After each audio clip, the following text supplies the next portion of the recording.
Hare Krishna. Now I will be singing a very famous and nice song on Guru, Guru Paduka Stotram, composed by Adi Shankaracharya. This is normally recited when we learn first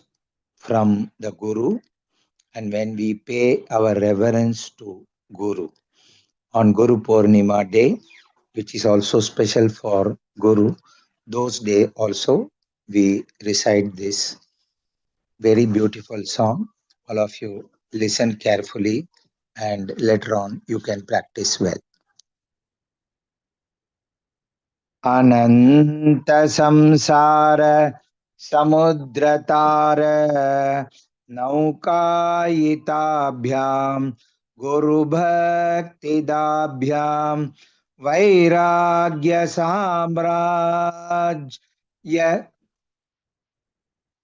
वैराग्य साम्राज्यद पूजनाभ्याम नमो नमः श्री गुरुपादुकाभ्याम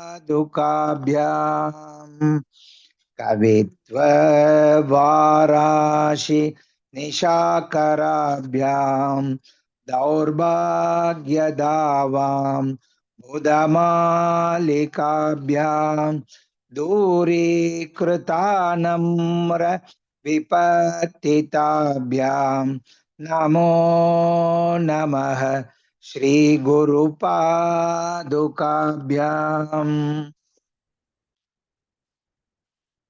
नताययो श्री पतितां समीयुः कदाचिदप्याशु दरिद्रवर्याः मूकाश्च वाचस् पतितां हिताभ्यां नमो नमः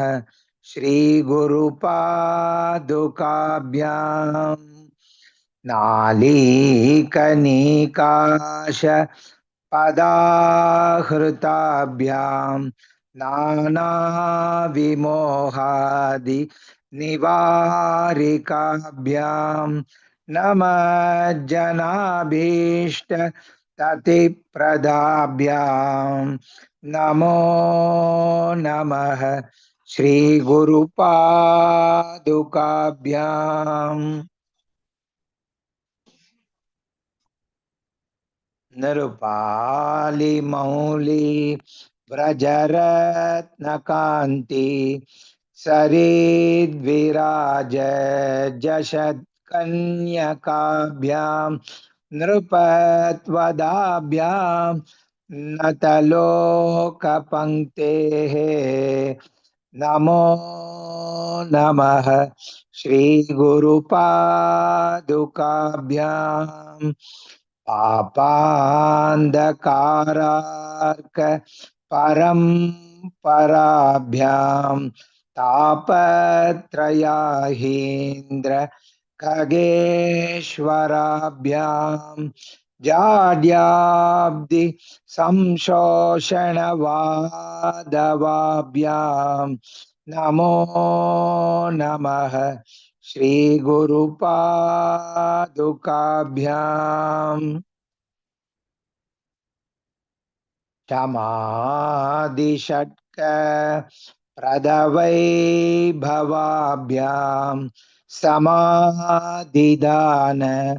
व्रतदीक्षिताभ्यां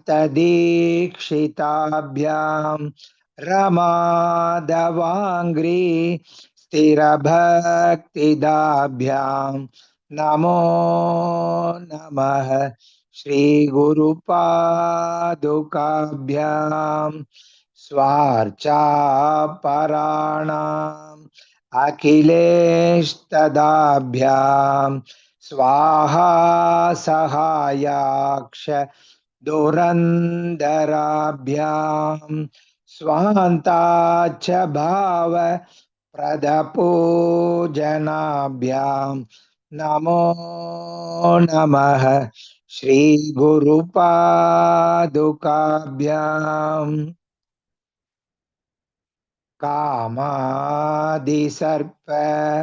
व्रजगारुडाभ्यां विवेकवैराग्य निधिप्रदाभ्यां बोधप्रदाभ्यां धृतमोक्षणाभ्यां नमो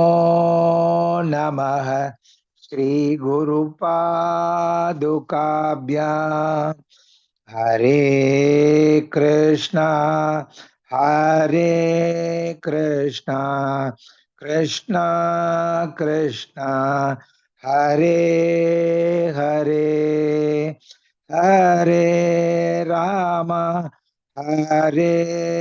राम राम राम हरे